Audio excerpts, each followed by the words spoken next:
we are going to be going through my slides. This is a presentation I gave only one time so far at Envision Festival 2020 in Costa Rica, and I didn't get to use my slides.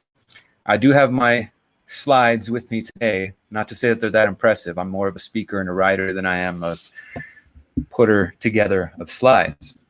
But before we go any further and we dive straight into this presentation, and from here on out it'll just be presentation mode, I want to invite you guys to bookmark my website, theconsciousresistance.com. If you've never heard of our content, if somehow you've ended up on this this stream without knowing who I am or something of that sort, well, I want to invite you guys to check out theconsciousresistance.com, which, as you can see, is the home for my content. And we've been broadcasting since 2012, 2013 here on this website and on this channel. You can find all my books that you can download for free. You can watch our documentaries for free. You can see past podcasts, and you can follow us on all of our social networks. So again, my name is Derrick Broze, and today the presentation is called How to Localize, Decentralize, and Opt Out of the Matrix.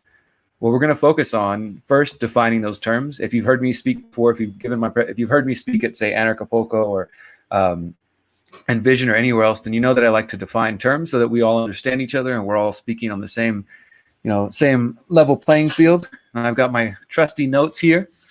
So this is going to be a deep presentation. About half of it is going to be focused on solutions. The first half is going to be important as well, but it'll be information that might be familiar to some of you, especially if you've been a long-term activist, if you know what's up. So right now we are streaming on the Conscious Resistance Facebook page, the Derrick Broze Facebook page, the Wake Up News Facebook page, and I believe one other place. We should be live on Float, Conscious Resistance on Float, and on YouTube at Conscious Resistance. So without further ado, I'm going to go ahead and get into my presentation, guys, and I hope you enjoy. Once again, this is Derrick Broze talking about how to localize, decentralize, and opt out of the matrix. Oh no, one of my slides got messed up. All right, I think we're going to just leave that there before I mess it up further. All right, guys, let's do this. I hope that what you hear for the next 45 minutes or so, you find informative in one way or another. That's my goal with this, to give you some information that perhaps you haven't heard before. All right. Again, visit theconsciousresistance.com. It's our main place to catch all of our content. Now, if you've heard me speak before, if you're familiar with my work, then you know it's what I call holistic anarchism, holistic activism. We're going to start with defining that term. What does holistic mean? What is that word? I've seen it used in all kinds of places: holistic gardening, holistic sex, holistic dog food, holistic, anything you can think of, somebody's called it holistic. And with my use of holistic anarchism or holistic activism, it's not meant to be some trendy catchphrase. There actually is meaning behind it. So holistic, that term, it comes from the philosophy of holism. And holism is the belief, the philosophy that you should study whatever field of study you're looking at or whatever topic you're looking at, you should look at it holistically. And what that means is to look at the whole picture, the whole image, not just to focus on individual components. So let's give some examples of that. Holistic ecology is the study of the planet. All is one. That's the humans, the animals, the plants, the microbiome, and everything going on, all existing on the earth as one entity. And this fundamentally changes the way you understand a topic, as opposed to just looking at the individual components. Now, it doesn't mean you should forget about the individual components, but it does change that. There's also holistic psychology. Many of you are familiar with the idea of holistic medicine. And in its truest sense, holistic medicine means the idea of somebody treating the whole body as opposed to the symptoms of an illness, not just, okay, we're going to give you pills because you're sick. We're going to actually look at, well, what is your life like? What's your diet like? What's your routine, your habits, your emotional state, all of those things. That would be holistic medicine. So in that same way, holistic activism and holistic anarchism, well, let's start first by saying, what is activism? Some people think that activism is only going out on the streets and holding signs and passing out flyers and, shouting at the cops or filming the cops and giving out DVDs and protesting and marching. And those are absolutely forms of protest. And all of those are necessary at different points and should be used whenever likely to get a good result.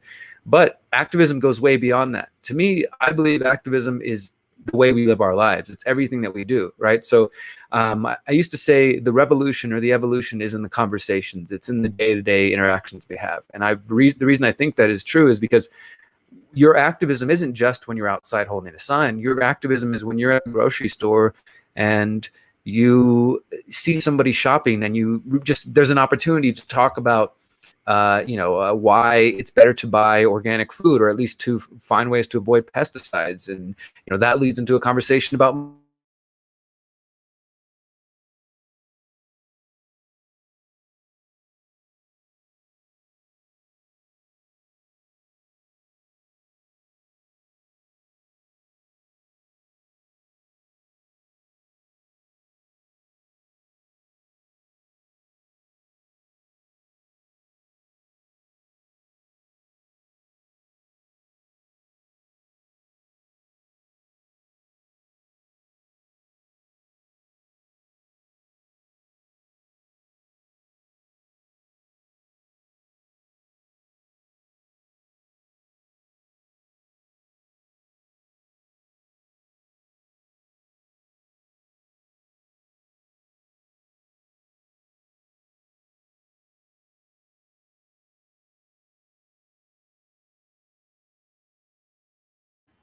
boom, we're back. All right. Sorry about that. I don't know what happened. It was the program. Cool. So we'll pick right back up. So what I was saying is that your activism is not just going out to the streets and protesting and doing things of that sort. It's the way you live your life. It's the way that we interact with each other. The ways that we live every single day. So just remember that activism can be anything you want it to be, really, but it's not just confronting the cops and the violence and all that stuff, because it is important to go out there and sometimes to be what people would say aggressive or confrontational, but that's also not the end of your activism. The activism, I believe, at least in the definition I'm putting forth in this presentation, is everything you do in your world. Now, what is anarchism? Anarchism is not violence. Anarchism is not chaos. Anarchism is simply the political philosophy, which is it's 200 years old by this point, just about, and even longer in human history. But as far as an identified political idea, it's the political philosophy that says that all people are capable of organizing their affairs and ruling themselves and do not need governments or other centralized hierarchical authoritarian figures, principals, pastors, priests, etc., ruling over our lives. Now, I will say that anarchism is a very diverse school of thought, just like any political or philosophical school of thought. It has different branches and sectors, and people fight over who's a real anarchist and all that stuff. But outside of that, at the end of the day, what I believe and what I think is the purest part of anarchism is just that the individual that recognizes that he, she, all of us are free, powerful, beautiful people capable of organizing our own affairs and leading our own lives without the need for governments or authoritarians to tell us what to do and how to organize our affairs. Now, I think if each of us can take that and can recognize that, then it sort of inherently also follows that you have to respect that right in other people, which means if you own yourself and you are the only one that can control your life and tell you how to lead your life and how to direct it, well, that applies to everybody else. And thus, mutual respect of that, which some people would call the golden rule, the non-aggression principle, simply not being a dick and letting people live their lives and not trying to control other people and think that we know what's best for other people. That's what anarchism really comes down to. The absence of authority in all relationships, making relationships voluntary and consensual, and the relationship between the people and the government is not voluntary, it's not consensual. And we can go on and on about that, but that's what anarchism is, right? So what is holistic activism, holistic anarchism? A holistic activist is somebody that doesn't only point their fingers outwardly and say, these are the people that I know that have done it. It's the Bill Gates and the Rockefellers and the Rothschilds and the Monsantos and the vaccine companies, and these are the people that I know are responsible for all these things, which is true for sure. But that's just one side of activism. A holistic activist also turns the finger back to themselves and says, well, how am I contributing to this system? How am I contributing to these various systems, this matrix, as we're going to talk about today, that work against my own values, my own principles, and my own beliefs? And so the goal of a holistic activist is to look at, again, the whole conversation. And I have books on this. If you guys haven't read my book, The Holistic Self-Assessment, it's all about the holistic view. We're not going to spend the whole conversation on this. I just want to define what this is all about, because essentially when we're talking about localizing, decentralizing, and opting out of the matrix, the solutions that I'm going to provide are about applying to different areas of your life. It's not about it's not about being perfect, but it's definitely about trying to live in line with your values in all areas, not just, be an activist on the internet, but actually live it and actually, live in a way that is in line with your values. So that's what a holistic activist does. A holistic activist, just quick story, because I tell this story because I think it helps define this. A couple years ago, you guys remember the March Against Monsanto, global movement against Monsanto all around the world. Well, in Houston, the Houston Freethinkers group that I was involved in, we partnered with March Against Monsanto Houston, and the group wanted to go do what people in Houston do, is they go to the mall and they march around in circles while the cops are there, and they chant and hold signs and try to get people's attention. You can debate about how effective it is, but that's what people do. So they wanted to do that, and what we suggested was, hey, how about after the march and after the rally, we all go to the last organic outpost, which was an urban farm in the 5th Ward of Houston, and let's all teach everybody here how to grow their own food, because that's the solution, right? We're talking about the poisoning the bees, and we're talking about GMOs, and we're talking about Monsanto's corrupt practices. We're talking about all these things. Well, the solution is to stop using their products, to stop buying from them, to stop buying stop buying Roundup, stop supporting those systems, and learn how to grow our own food and do it in a way that doesn't involve them, right? That's the holistic approach. So it probably wouldn't surprise you guys, though, that we had 500 people show up to the march and about 5 show up to the garden to do the actual work, right? So that's what it means to be a holistic activist, if you're thinking in those kinds of terms. Again, not just pointing your finger out to one way and seeing the problem over there, but asking yourself, in what way am I contributing to these problems, and how can I change that? So that's what a holistic activist is, and a holistic anarchist is basically just the same extension. An anarchist that doesn't just point their finger and think that it's the only problem is the state, the only problem is, the corporations, or sexism or classism, or whatever you want to define your anarchism as, but that we, in our own internal world, again, this is what the conscious resistance is. I'm calling the conscious resistance holistic activism, holistic anarchism, but it's the same idea, that the struggle for a more free and ethical and just world is going to take more than just confronting the physical systems of power, because we can get rid of Donald Trump and Bernie Sanders and Joe Biden and Obama and the Clintons and the Bushes and the king and the queen and all these people, right? And at the end of the day, what are we going to do? Just replace them with our fucked up selves? Like, we all have issues and traumas and things we need to work on. So, if we don't work on those things, and then we get the opportunity to create that better world, but we're not quite up to par for it, well, then we could end up, and I believe we'll end up creating another fucked up world. Like, maybe we can get out of this cycle for a little while, but in a generation or two, if we haven't worked on healing our own inner traumas as a species and as individuals, then I believe we will cycle back and create something similar to what we have now. All right, I've been ranting for too long. Let's go to the next slide. All right, so we defined holistic anarchism, holistic activism. Where are my notes? All right, right here. All right, so define local, decentralize, and matrix. Let's go ahead and jump into that one right now. How do we define local? And this one, I want to get some audience participation. If I can see you guys, go ahead and let me know. How do you define localize? I can see all the comments from Facebook, from YouTube, from Float, from all the channels that are active right now. So if you're commenting, I will see that. We can comment, we can talk about it. I want to get your definitions, though, as we go through this. I'm going to start moving a little bit quicker, but how do you define localize, decentralize? What do these terms mean to you? Let me know so that I can share that with everybody who's watching.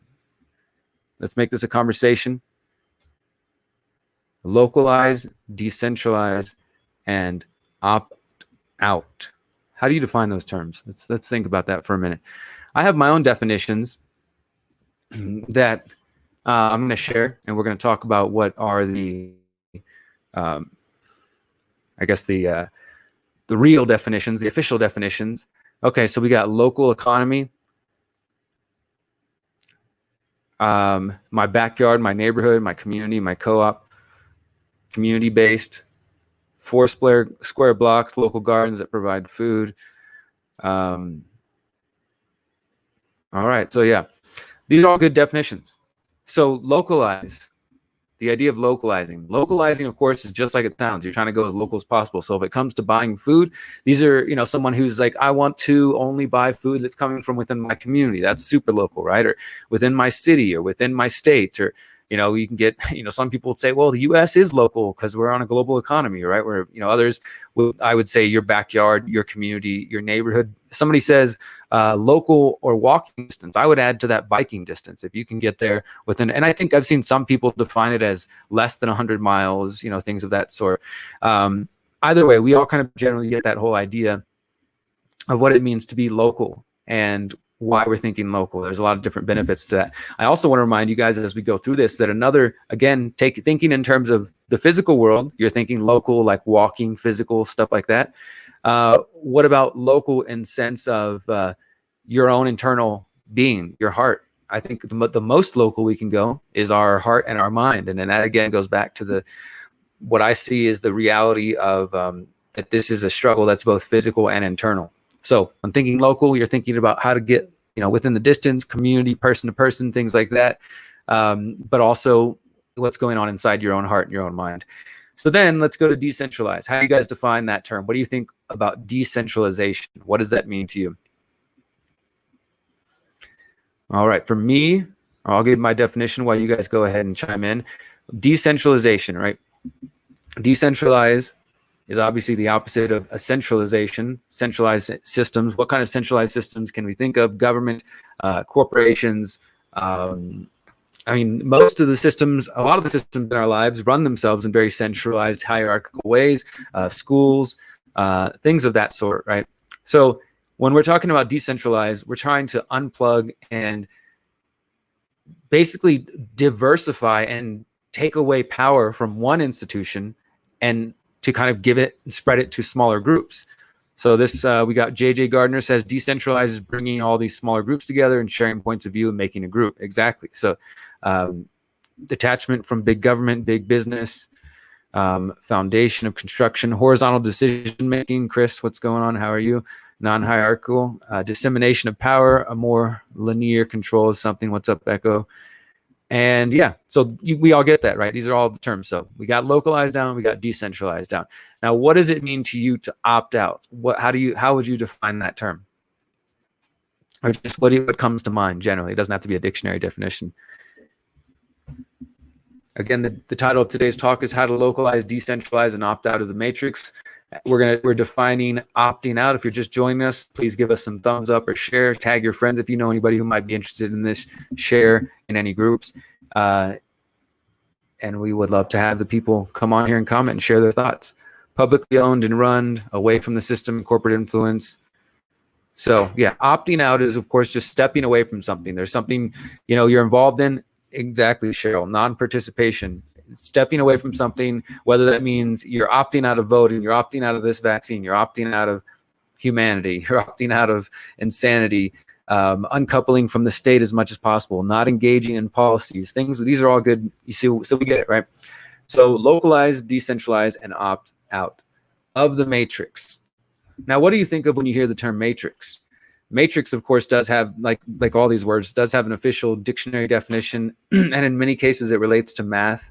But it can be seen as like a system. Synonyms for a matrix are a model, a grid. Obviously, people think of the Matrix, the movie, Neo, Keanu Reeves, and I think that's kind of relevant in some ways as well. The matrix, in the definition we're using, is again a grid. It's a grid. It's a system that is made up of smaller parts that are all interconnected to create a grid. And now what is that grid? It's a smart grid. So the matrix is the smart grid. And we're going to talk all about the components that make up the matrix right now. And then, of course, we're going to get to solutions. Once again, my name is Derrick Broze with the ConsciousResistance.com, Conscious Resistance Network. And we are going over some information that I hope you guys are enjoying. I will say that a lot of the information I'm covering today can be found in my books, which are available to download for free, specifically Manifesto of the Free Humans, the Holistic Self-Assessment, and my most recent book, How to Opt Out of the Technocratic State. So, all right, let's go ahead and continue. Now we're going to describe some of these systems which are part of the matrix. And what are these systems? Briefly, the banking system, which the money system. And I do want to say, guys, everything that I'm covering right here, this part of this presentation is going to be turned into a documentary in beginning in the next couple of weeks that I will start releasing a new episode a week. It's going to be a 10-part series called The Pyramid of Power that's going to expose all of this stuff right now, including the people who are benefiting from COVID-19. And of course, it's going to go into the solutions for all these systems, because everything we're about to cover, just, rest assured, we will be getting the solutions. This isn't just going to be a bunch of fear porn telling you things you already know. I know many of you are already well researched. The banking system, the money system, what you're seeing on your screen, of course, is facial recognition. That's part of big tech. The big tech companies, which I would say includes both what's known as big wireless, which is the cell phone companies, the cell phone companies, the telecom lobby, all the various pieces of that puzzle, as well as big tech like Google, Facebook, Amazon, all those particular players. They're a part of the puzzle as well. So the banking system, the big tech system, and a part of that is the social networks, of course, the trap that they have us by being stuck on these systems. How many of you are watching me anywhere but YouTube or Facebook right now? I mean, the only place I'm broadcasting that that is an alternative social media platform right now is Float.app, and I don't know if it's even working. I might check that out in just a second. Float.app, if you guys haven't checked that out, we're on there. So, just to kind of jump ahead a little bit, when we're talking about solutions, one of the problems is that we're all in this web, this smart grid of the mainstream social networks. And many of you I know do follow me on Minds or on BitChute or on maybe a Library or, other places, or Float. But for the most part, everybody's checking out my work through YouTube and Facebook. And, I don't like that. Maybe you don't like that either, but that's the reality. So we got to start thinking about that, guys. Obviously today I only have so many options where I can stream from. There are DLive. I could be on DLive right now, so we could be doing that. I don't mean to get off to a tangent, but we got to think about this, right? How hypocritical am I right now to be talking to you guys about opting out of the matrix, and we're streaming through Facebook and YouTube. But if I only did this through DLive or through Float, none of you would see it because none of you are there. And I've done this. Like, I've simultaneously streamed every place I could, and nobody is over on the other platforms, So I don't know, just saying, we have to really think about this, because when we're thinking holistically, again, it's about the decisions we make. It's not just about knowing the problems, but it is also about like pointing our fingers and saying like, and here's me pointing my finger at myself and like, hey, shit, I'm being a part of the problem right now. I'm pushing people to use YouTube and Facebook so they can watch me and hear me talk about solutions, including solutions about not using YouTube and Facebook. But I digress. Let's continue. The banking system, big tech system, the food control system, the unsustainable food system that you guys are very well aware of. Of course, part of the big tech is 5G. You guys know my documentary, The 5G Trojan Horse, hopefully. And as I said, Google, the Google control grid, facial recognition. This is just some clips of surveillance. I'm just going to click through the slides. Like I said, most of these are not really relevant to what we're going to get into. This one is, so we're going to pause right there. And I'm going to break down some of these systems. So the banking system, which in the United States includes the Federal Reserve System, the Wall Street bankers, all that kind of apparatus, the food production system, the unsustainable food production system, which is bad for the planet, bad for the soil, bad for the people. Big agriculture, which is AKA the chemical companies, Monsanto and these others that are involved with petrochemicals, as well as the food production and genetically modifying seeds and things of that sort. Banking, food, unsustainability, the distribution of it itself, but also the companies behind it who are trying to take over the food system or who have taken over the food system. Energy, the energy system, this is kind of connected with those same companies, because those same companies who are now involved in the food supply are also chemical companies who have been involved in oil production for a long time, like the Rockefellers, Standard Oil. And these are same people who are involved with pushing geoengineering, as well as pushing much of the worst parts of the environmental movement, which is really just trying to, give corporations the ability to buy carbon, buy carbon back, and all these schemes that they can use to appear green while they just continue to enrich themselves and keep themselves in positions of power. The state-run education system. How many of you listening are survivors of the state-run education system where you're at? How many of you have been able to to wake up and kind of, I guess, unlearn a lot of these things that we were taught in school. And as Callie's saying, these systems are all unethical. Exactly. That's why we have to learn how to opt out from them. Then we also have the media. Of course, the media is a big part of this, right? Without the corporate media indoctrinating our brothers, friends, sisters, neighbors, then none of this stuff would be able to continue on. I mean, for many of us, we're like, this is so obvious. How do people not see what's happening in the world? And the other thing is, these people that are really, we'll get into that in a moment. These people, the predator class, they are they're really open with what they're doing, you know, and it's not that hard to discern that if you pay attention. But because of the media, and the media keeping people distracted, the media keeping people divided, the media keeping people misinformed, it works in a number of ways, right? It's not just straight up lying. Like it's multifaceted. Without that media playing its role, so many people would be able to see what's going on, basically. And it's important to understand that the media plays such a giant role. And then again, big tech and the smart grid. So we just went through the banking system, the Federal Reserve cartel in the United States, but the central banking system, the fiat fractional reserve banking system itself. And, you know, that's a whole conversation. The food production, the unsustainable food production and distribution system, which is a weak supply chain, and we can see can break down at any point, which we're kind of seeing with what's going on right now with COVID-19. Big agriculture, Monsanto, those chemical companies, that whole apparatus, the biotech companies, the energy companies, oligarchy.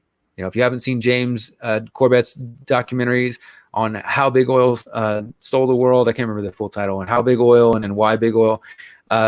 Amazing documentaries on the oligarchy.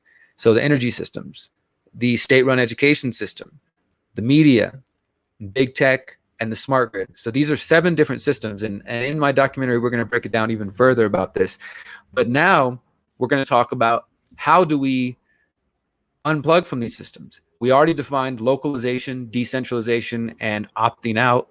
And what we just defined, these various systems and how they're interconnected, are the matrix. That essentially is what I define as the matrix, these different systems.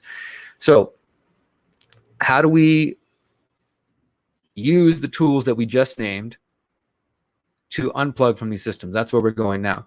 And the first part of this is, if you've heard me speak about this, it involves the philosophy of agorism, and I'm not going to get sucked into defining everything about agorism at the moment. But what I will say is, what you're seeing right now, this image right here, is excuse me, is from my book Manifesto of the Free Humans, and it describes vertical and horizontal agorism, which basically just means what we're talking about: opting out, guys, going local, decentralizing, opting out in different ways. Hold on, make sure you guys can see the window. Oh, all right, sorry guys, didn't get to pull up the slide. But yeah, it's vertical and horizontal agorism are basically just 2 different ways. One is what we call the extroverted strategy, and one is the introverted. One is for those of you who are a little bit more bold and who maybe are like, you know what, I'm already opting out of the state, and I'm already basically willing to step out of the white market to use the black and the gray markets, which is what agorism involves. Let me see if I can get this comment off here. Okay, cool. So you start in the corner, down in the bottom left, guys. You see that where it says statism. That's where we are right now. We got a fucked up world controlled by corporate statists that are just trying to use all the systems we just went over, right? So in my view, talking about agorism, of course, first you would discover Samuel Konkin and his work and what that means, you know, how to use agorism, how to use counter economics and opt out. So as you move vertically, the introvert strategy, or horizontally, you're moving up and away from statism and towards freedom in the top right. And there's different, and this is not like a straight path. There's all kind of different directions you can go. But so say you discover Konkin, right? And then above that, you start getting into community and backyard gardening. What does that mean? That means you're starting to unplug from the unsustainable food production system, right? So you're localizing. You're starting to go to farmers markets. You've started to volunteer at a local, oh shit. a local permaculture farm.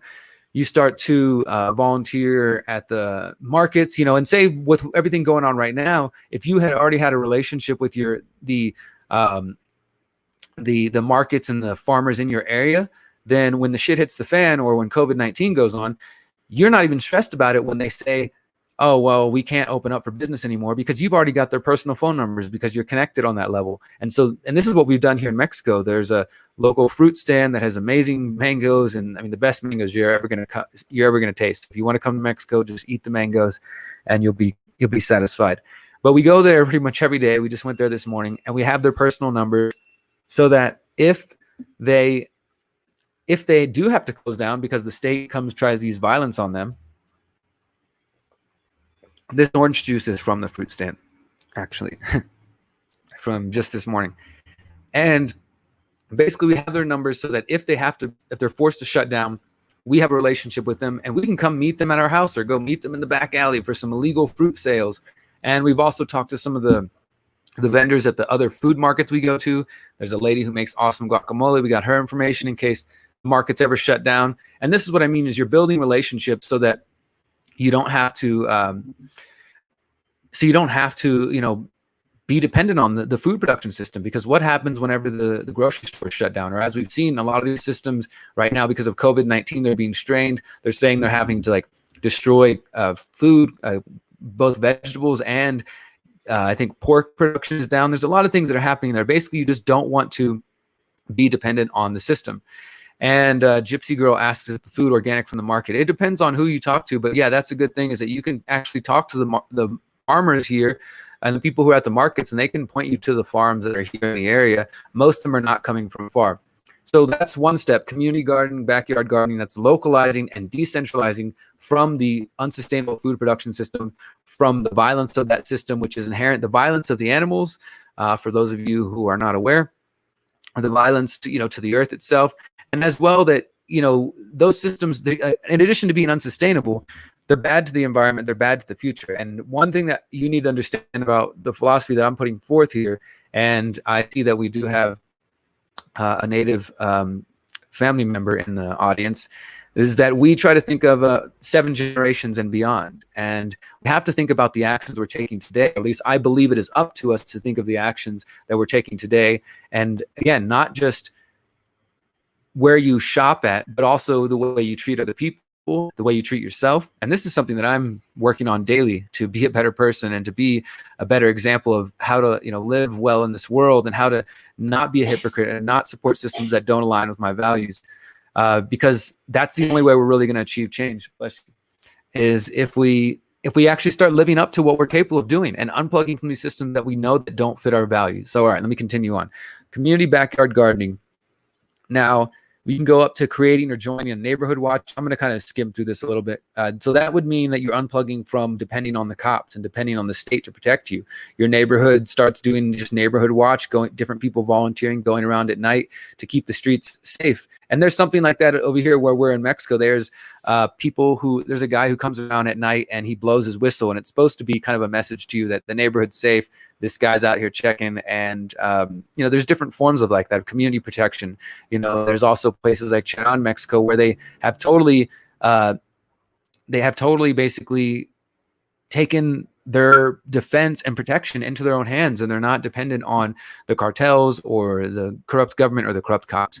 All right, so create freedom cells. Yes, somebody asked, is everybody on here on the Freedom Cell Network? Yes, is everybody here on the Freedom Cell Network? If not, go to freedomcells.org. We're going to get more into freedom cells in just a little bit, but you can see in the middle, create freedom cells. These are localized, decentralized mutual aid groups for sharing skills, for, as Cheryl said, starting seed exchanges, for learning all kinds of different skills and sharing that with your local group. And then once you get more than 7 people, or maybe you work with people on the other side of town or the next city over, you guys start building a network of seed sharing and seed exchanging.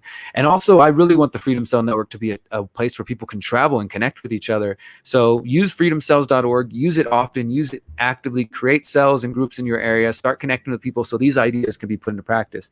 Peaceful parenting, I think, is also important, because I do think that that's decentralizing and unplugging from the statist, violent system and the parenting that most of us have been taught, which is that violence is the way to do things. And that might be controversial for some people, but look, whether you don't like my opinion or not, the fact of the matter is there is definitely evidence that violence against children does affect the gray matter in their brain. It does affect their lives and the way that they grow up. And you might say, well, hey, I was hit as a kid. I turned out fine.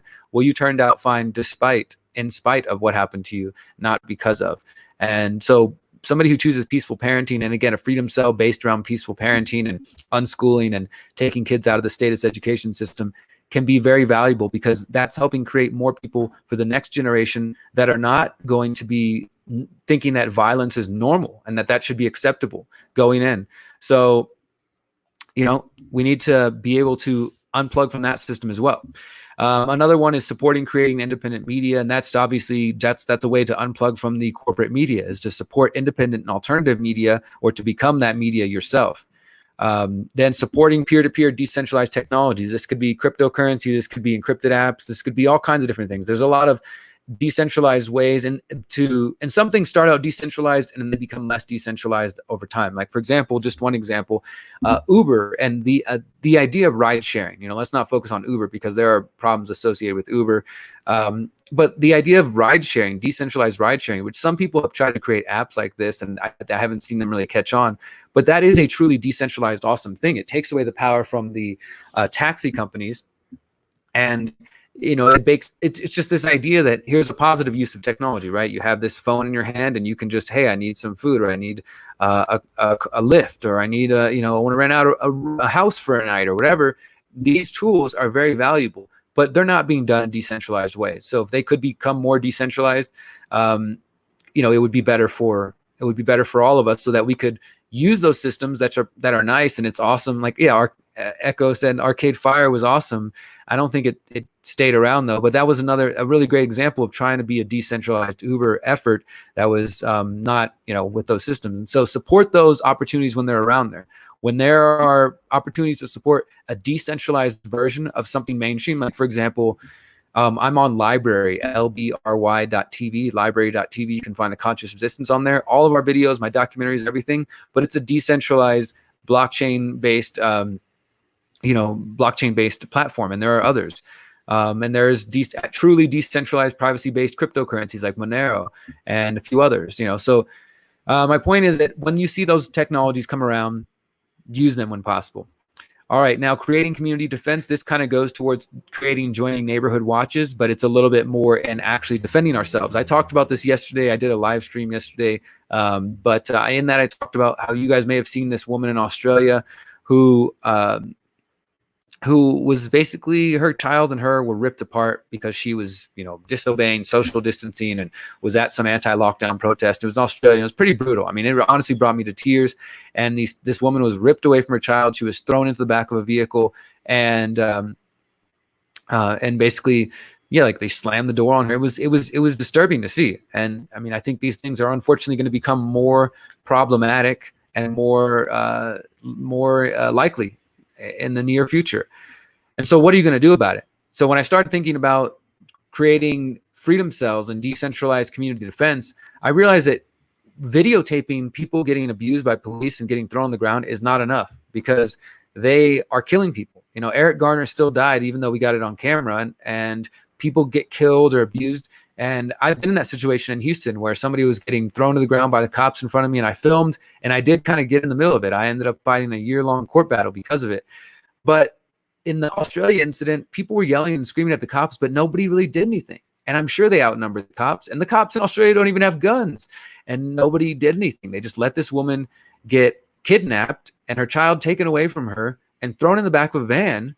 And I mean, I want people to really start thinking about what it looks like for us to defend ourselves. I'm kind of getting off on a tangent on just this slide, which is a part of the puzzle, and I hope this is informative. Let me know, guys, if this is informative. I'm trying to do my best here, this presentation. But we have to be able to defend ourselves. Our communities are only as free as they are capable of defending themselves. And that doesn't mean we're preparing for violence and some sort of doomsday type shit. I'm just saying, let's be realistic about it. There are people who are alive, who are behind various corporations and states, and who, if given enough power, they would take your children away for not choosing to vaccinate, or take your children away because maybe you have the wrong religion, or take you away because you didn't pay the right taxes, or In this case, if you don't take the COVID vaccine, what are they going to do, right? I mean, my point is that there are tyrants and tyrannical fucking lunatics in this world, and many of them are in powerful, influential positions. And again, they have control of the mainstream corporate media, and they're broadcasting this to everybody we know.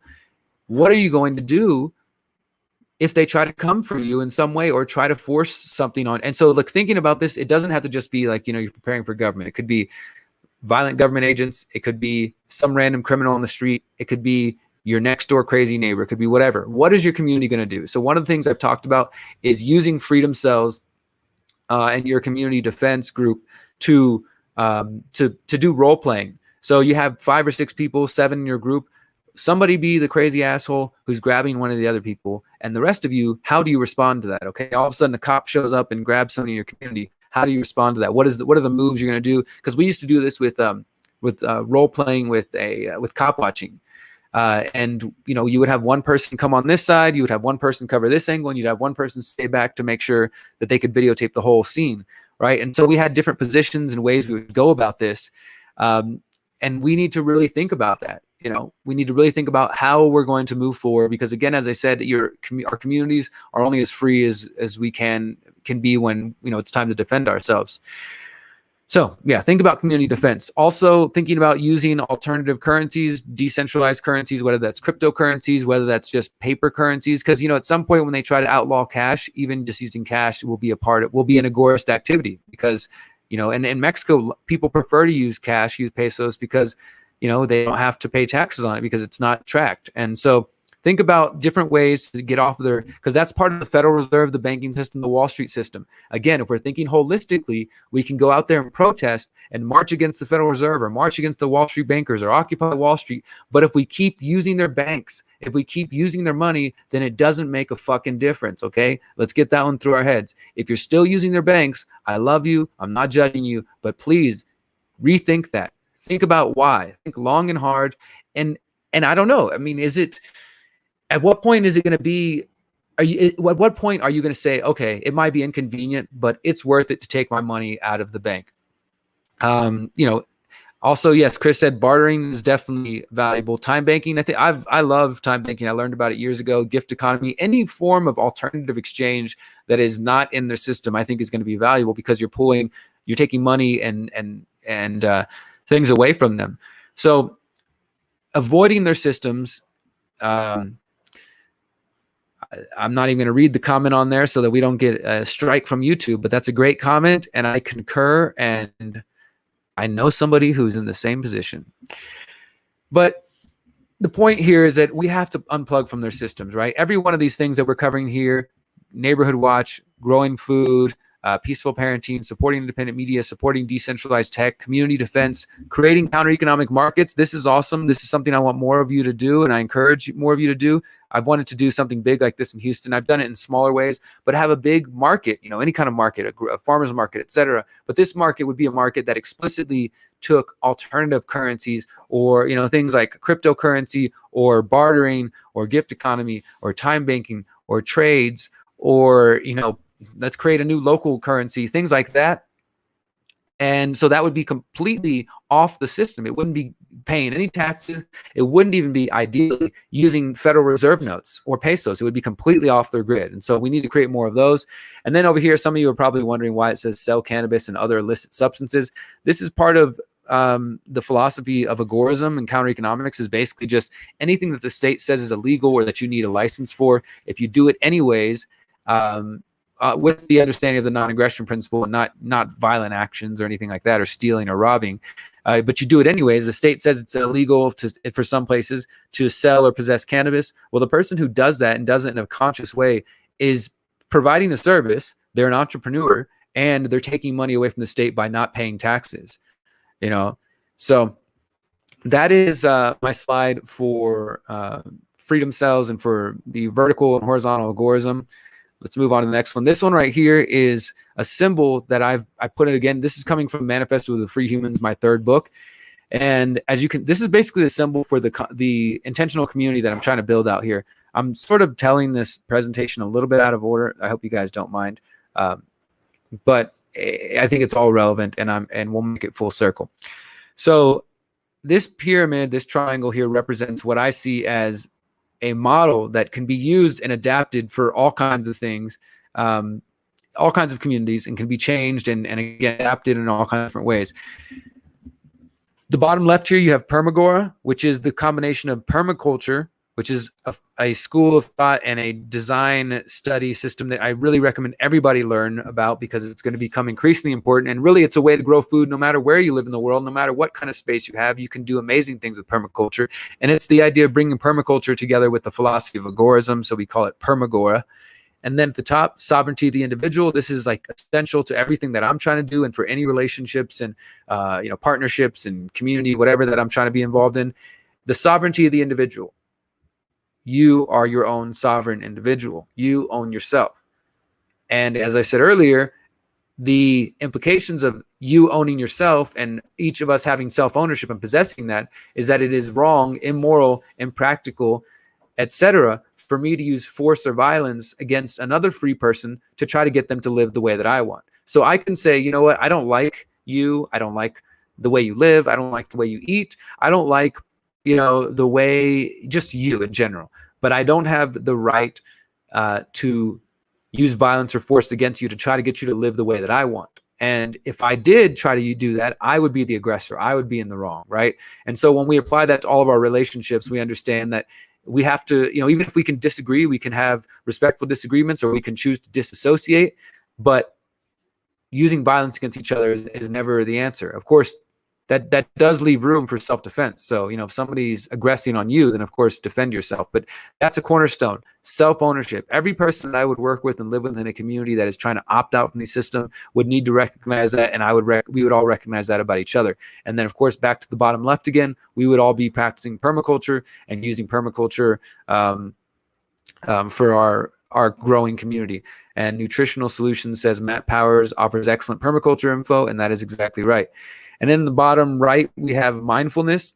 Mindfulness, this is kind of a catch-all term for things like the nonviolent communication, which is not just a catchphrase. That is actually a school of thought behind it. I recommend everybody reading the book by Marshall Rosenberg called Nonviolent Communication. It's a dispute resolution strategy. Basically, it's a way to interact with people and to overcome disputes and disagreements, because even if we're the most enlightened, awesome human beings, when we get to the land, there will be conflict. People will have trouble with each other. There will be difficult times, and we need to find ways to be able to overcome that without destroying ourselves and destroying our communities, and also create a space where people can feel safe to express themselves, or to say, hey, I'm having some issues. I don't like the way this guy's been treating me. I need to get this out before it festers in me. Because as many of you probably know, and I've realized in my young life, that most of our problems are the result of miscommunication, lack of communication, or just misunderstanding. Those simple, basic things. Either people just choose not to talk, or when they do talk, they don't really hear each other. And so nonviolent communication is about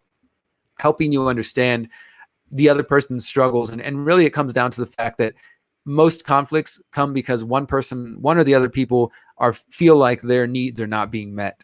And that's important for us to make sure that our needs are being met, so we can understand, so that we're not just talking past each other. So mindfulness would be in that corner of nonviolent communication.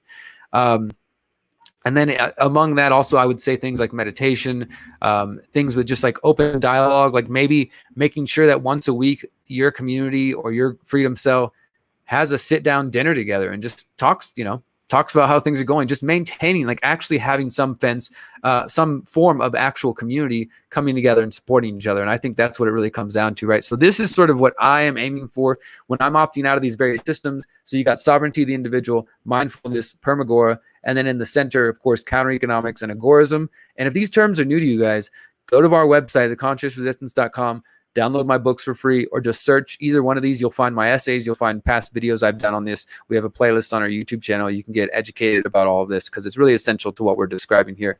And in the center is what I call the conscious agora. And that's what we're out here in Mexico looking for, the land to build the conscious agora. And let me see how many slides I got left, because there's a few other points I want to make that I don't think are on the slides. So let me see where we're at on this. Okay, we're almost towards the end, so we'll save that for just a moment. All right, so as I start to wrap up here, we talked about those systems. We talked some about localizing in the food, going to the farmers markets, talking to farmers, getting to work with them. network with them. And when it comes to the energy systems, of course, this is why I think getting land, whether you're staying somewhere in the city, which is what I call holding down the fort, or if you're leaving your city, your town, or your country, which is what I call exit and build, we have to get off their energy systems. What does that look like? In the cities, some cities, it's even illegal to not be plugged into the state's electric system. But we have to find ways to harvest sunlight, to catch rainwater, to catch and store water. These are the things that are going to keep us safe in the future, because there, I think, is truth to the possibility that in the future there might be water wars and resource wars. And we need to think about that, right? So unplugging from the energy systems. Water is a form of energy. Oh my God, look at this silly comment. Did you really have to use a pyramid? Yes, pyramids are pyramids. They're not inherently evil. Chill out. But the energy systems, if we don't unplug from them, well, that's a huge gap in our plans here. If we're not thinking about power and storing energy and how we're going to get off that system. So getting off their food system, both the distribution of the food system and the production of that food system, as well as their energy systems, and the monopoly that the state likes to maintain on the energy systems.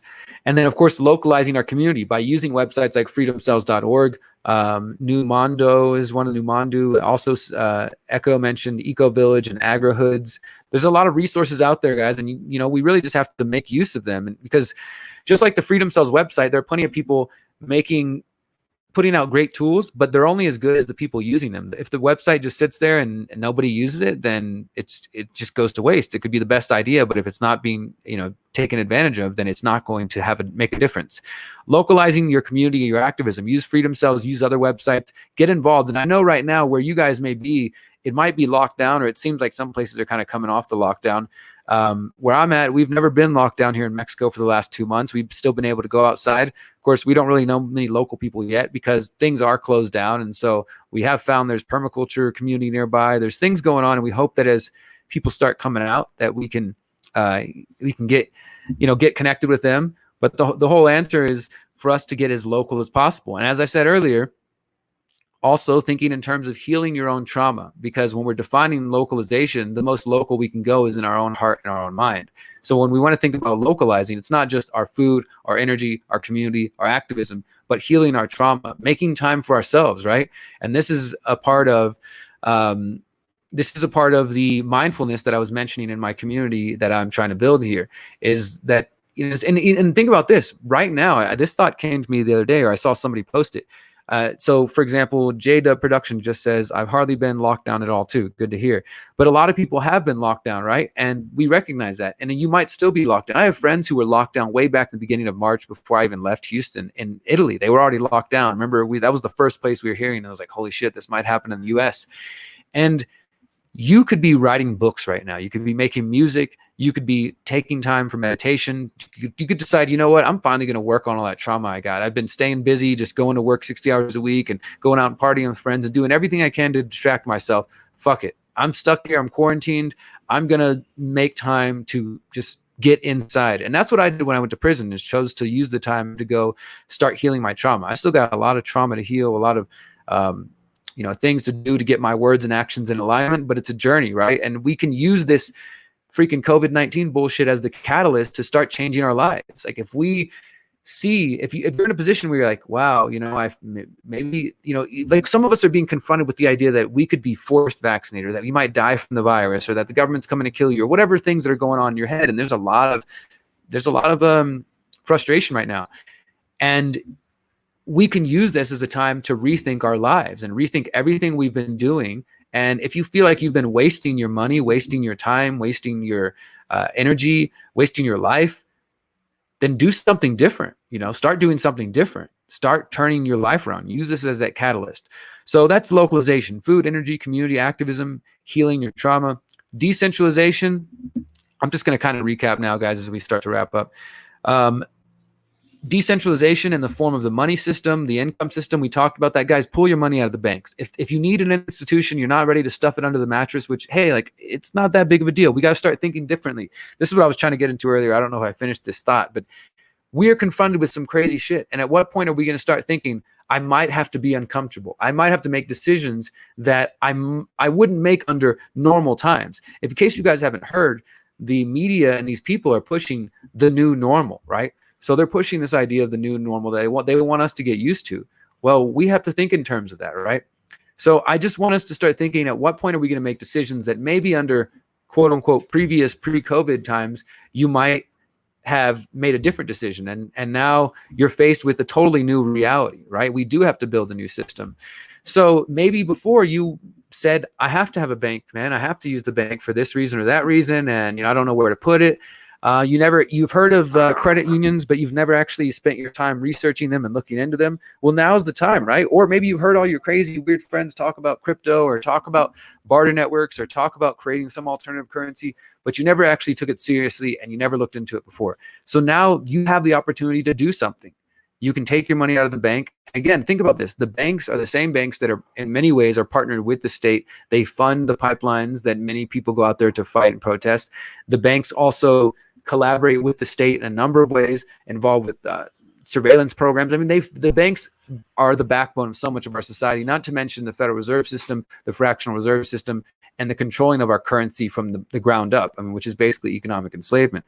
So if that information alone isn't enough to say, hey, okay, maybe I shouldn't participate in the system, because again, we started the conversation talking about thinking holistically, right? So if you're thinking holistically and you see, well, damn, this is one area. This is not about me judging you, but to look at each area of your life. We've talked about food, energy, your internal world, the money system, the education system, the food system, your personal relationships, energy. Look at these areas. And if you see somewhere where your words are not and your actions are not in alignment with your values and your principles, well, then that's a point for you to rethink what you're doing. That's not for me or anyone else to judge. It's for you to say, okay, I need to take some different actions so that my words and my actions are in alignment, right? There's a Buddhist phrase that I picked up years ago where the Buddha said to watch your thoughts, because your thoughts become your words become your actions become your behavior, and your behavior becomes your destiny. And so, that to me is something I really took to heart, right? So if we're only up here in our head and you're thinking good thoughts and you have these plans of, I want to grow a community, I want to, grow my own food, I want to live off the grid, I want to be a better person or whatever it may be. But then, and you might even say it, right? You say it out loud, I want to do these things, but then there's a lack of action. Well, there's a disconnect there, right? So I want to make sure that my thoughts align with my words, with my actions, because those are going to become my destiny ultimately, right? So we have to make sure that there's a connect between our intentions, our actions, and the steps that we take when we're trying to build a better world. And again, today we have been talking about localizing, decentralizing, and opting out of the matrix. We discussed the matrix as the banking system, the food system, big agriculture, the energy oligarchy, the state education system, the media system, big tech, and the smart grid, all of those things. And now we've been talking about how we can localize, decentralize, and opt out of those systems. Somebody asked a question. Yes, I do think community credit unions are much better. They are much better in the sense that there are people who you're kind of like a shareholder, and it's more local. You can actually have some ability to sometimes to vote on where the money that's being held in there, like what projects it might go to and things of that sort. So I do think that it's better than banks, without a doubt, 100%. Now, that doesn't mean that you won't find some information about some shady credit union involved in something. I can't speak for all of them, right? But yeah, so there are alternatives out there. But my point with that little long-winded rant is, are you willing to do something about it? We are not in normal times anymore. And according to the people the powers that wish they were, we are not going back to normal. So we need to stop thinking about things being normal. We have to change things. This is an opportunity, guys. They haven't totally locked things down yet. The kind of warning we keep getting is that come the fall, we're in for a dark winter. Things are going to get really bad in the fall and the winter. And yesterday, if you guys have seen my recent articles, the Trump administration is saying they're going to have vaccines by the end of the year, if not by January. So these decisions about how to maintain freedom in this fucked up world, we're all going to have to make that decision. I don't know that Mexico will stay free forever or what's going on. I mean, I came here for my own reasons. I think that I'm safer here than I am in the US for the moment. But the reality is that it's increasing. We're dealing with the smart grid, guys. We're dealing with the growth of technology that tyrants in past generations have never had. Do you know what I mean? Like, these people that wish they could control and manipulate our lives have never had the abilities they have currently right now. They've never had the tools, and they're building a smart grid. So we have to think about this when we're talking about the money, the education, the food, all that stuff I went over. It's going to become a lot harder to opt out very soon once it's all connected to the Internet of Things, the 5G smart grid, and being ran by AI, where your money, your education, your food, the surveillance, the facial recognition, the cell phones, the 5G are all going to be interconnected in the smart grid, what they're calling the Internet of Things. That's what I call the technocratic state. That is the book that I've recently put out. And part of the reason why I came out here is to build the counter-economic underground railroad, to start building a network of free communities so that in case people decide they need to get the fuck out, which I hope you guys will. And you know, I saw my younger brother was listening earlier. Dylan, I hope you're still here. I'm going to be coming back to the States for a short period of time soon because I need to take care of some business, just to see some friends, try to convince some friends and family to join me in Mexico, to get out. Let's come out here. Let's start building. The things are a lot less statist. The state is not in your life. They're not, you know, it's a lot less intrusive this way. And I think that we can do this if we start thinking ahead. That doesn't mean I'm going to abandon the United States, because if I see my friends, my family, my loved ones really getting into some crazy shit or things getting worse, well, then of course I'm going to come back and do what is necessary. Because ultimately, even though I'm trying to build a free community, and I do believe that opting out and localizing and decentralizing is the answer, and building this counter-economic underground railroad to help other people, to lay the foundation. I do think that we can't just run. I don't think that building alone is going to fix things. I think that at some point, and I'm going to be real with you guys now, so if you're not ready for this, you know, just be ready for it. At some point, these fucking pedophiles need to be dealt with. At some point, these people who will not leave us alone, you know, despite our political differences, because I have such a wide audience where I know that many of us don't agree on everything. And that's the great thing. That's why I love my audience. I don't want an echo chamber. But even despite our differences, most of us just want to live our lives and be free and find ways to, you know, feel free with our families and raise our families and be around our loved ones and have a better life. But there are these people that are determined to control and manipulate and interfere, and will not leave the free, beautiful people alone to organize their own affairs and to live their life. So at some point, I do think that we will have to deal with that. But in the interim, and as part of this, we still need to be able to build, you know, I still want to build a better world. This is what I tell myself too, guys. It's like, I'm not running away, because even if these crazy motherfuckers were gone and none of this shit was happening, it was like, oh man, it was just me being paranoid. The world is actually much more chill than I thought. Well, I want to build a permaculture farm. I want to grow my own food. I want to learn how to live with the earth and be in connection. Like, that's what my ancestors did. That's what I'm determined to do. That is just what's best for me. So even if it wasn't for these people, because again, to bring it back to the spiritual component, the holistic, the conscious resistance, these people, the powers that wish they were, if they weren't doing what they are doing now, we wouldn't be doing what we're doing now. Do you understand that? We're responding to their actions because of all the dark things they're doing. We're researching, we're looking for solutions, right? It's that yin and that yang. And that might not jive with some of you, but I do think that's the reality, that ultimately what they're doing is a reflection of the possibilities that lie within each of us. I do believe there's a tyrant waiting to come out in each of us under the right or wrong conditions.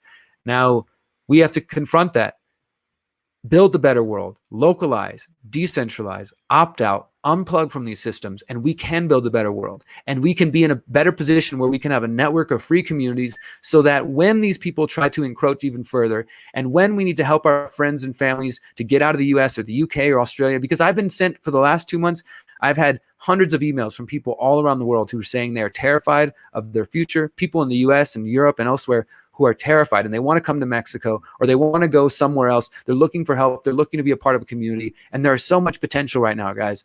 So we have to focus on the solutions. We have to find ways to get people to see there are solutions, such as the Freedom Cell Network, freedomcells.org.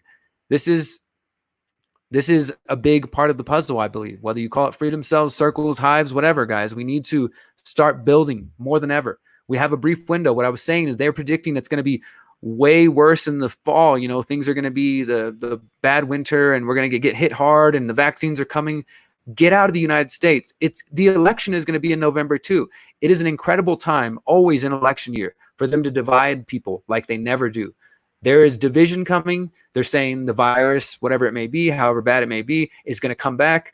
And they're saying that the vaccines will be in the U.S. by the end of the year. And I've also been doing reports showing that, the whole thing's being run by a bunch of Bill Gates, big pharma people, and they're going to push vaccines. I don't mean to get off on a rant. This is not really part of the presentation, but I'm ending it with this to say the reason I'm talking about the ideas, the reason I wanted to do this presentation is because we need solutions more than ever. These people are not going to stop. We need to unplug from their system. Stop making excuses about why you're using the banks and why you're using Facebook and why you're too lazy to talk to the farmer. Or, you're feeling insecure. We need to get over our shit. We need to grow. We need to become the people we are meant to be right now more than ever. This is our time. This is why we were fucking born. I know it. I know it in my heart that this is why we are here. This is why you are hearing my voice. This is why I'm seeing your words. We're connecting right now in this moment because we have to make the change. There's nobody else coming. There's nobody else coming, guys. Go to freedomcells.org, please. Get plugged in. I want to say also, I'm going to wrap this up now because I got to take a break. And then at 2 o'clock, which is just 50 minutes from now, I'm going to be doing another presentation. Or not a presentation, but it's going to be an international Freedom Cell conference call. And we're going to be talking about freedom cells. This is going to be people from all around the world. I'm going to give a couple of notes, but other than that, I'm going to step back and people are going to share, hey, this is what we're doing in Australia. This is what we're doing in Chicago. This is what we're doing over here. Hey, I have some questions. I have some ideas. I have some resources. If you want to get plugged into that, visit theconsciousresistance.com/tour. And you can see there's a Zoom link posted on there if you guys go check that out. And that's in less than an hour. So check that out. And we're going to end, like I always end my talks, guys. If you heard me speak before, whether in person or on here, then, this is a positive affirmation that I have been using for years. Before I get into that, though, I will answer a couple of comments because I want to make sure I know that you guys have some questions. Not everyone can lead the States. With what you say, is freedom cells even a thing in the States? Deborah, please go join the website. We have freedom cells all over the U.S., all over the world. It's growing so much. Yes, freedom cells is awesome. Callie says, find your local tribe. Okay, you convinced me. I'm committing to getting off Facebook this summer. Awesome. Let's do it. Let's make a mass exodus. Let's go somewhere better. Convince your friends and family. Thank you, Derrick. There's nobody else coming. Excellent. Much appreciated. Thank you, Sage. All right. This is why I was born. We are with you. This horrible event is our chance to create a better world. Absolutely. The powers that wish they were. Second wave is coming. Is this true? Is there a movie called Second Wave that's coming out in November? Wow. If that's true, then yeah, that's not a good sign. This is what I'm saying, guys. You need to get the hell out of the U.S. Some of you might not think you need to, but I guarantee you if it comes down to being free or your life, being over, you'll find a way. This is what I'm saying about we got to get used to not being normal. Doesn't exist anymore. We have to let go of being comfortable. That's the other thing is if you're so comfortable. We had some friends say, look, I'm sorry, but if they do say a mandatory vaccine, even though I'm concerned about it, even though I know about what's going on, I'm going to take it because you know what? I have to work. I have to have my job. I have to, I'm under their power. I'm under their thumb. And unfortunately, a lot of the people that we love and care about are going to take that same approach. And they're just going to kind of go along because they're afraid. They don't know what else to do. Why would you disarm in Mexico? If you don't have a firearm in Mexico, you're vulnerable. Who said anything about disarming? What I think people don't understand about Mexico is that Mexico does not have as strong a government, does not have as strong a police force, and people do what they want. As long as you're not a dumbass and you're chill, that's all I'm really going to say online. But don't believe what you hear online, folks. I have 300 acres of self-supporting land. Email me at exitandbuild@protonmail.com. There will always be someone who wants to take your freedom. You have to constantly want it more than they do and be willing to fight as hard as them. I think that's true. The fight for freedom, the fight for liberty is eternal vigilance. All right, guys, my computer is not charging. It's going to die. So we're going to go ahead and wrap this up. We're going to wrap it up with the positive affirmation. You guys can hear my voice. This has been Derrick Broze of the Conscious Resistance. I appreciate you guys. Please go ahead and repeat after me. This positive affirmation is something I use for years, and it's been helpful for me. So if you find it to be helpful or the concept, this is also on our shirts, and we end it. So let's do this together. Wherever you're at in the world, remember, we have the opportunity to change things. We can still turn things around. It's going to be difficult. It's not going to be easy. It's going to take a lot of work and effort. I gave you guys a bunch of resources right now. Rewatch this if you have to. Go look up agorism and counter economics and freedom cells and localization and decentralization and opting out. Check out my book, How to Opt Out of the Technocratic State, for free if you want. Let's create a better world, guys. So let's take a deep breath together.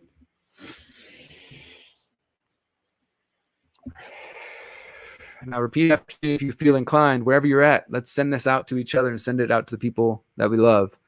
I am powerful. I am beautiful.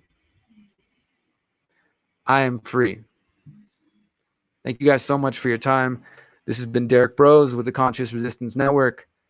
I appreciate everybody for joining us today. Join us for the Freedom Cell conference call at 2 p.m. Central in about 45 minutes. And until next time, guys, peace.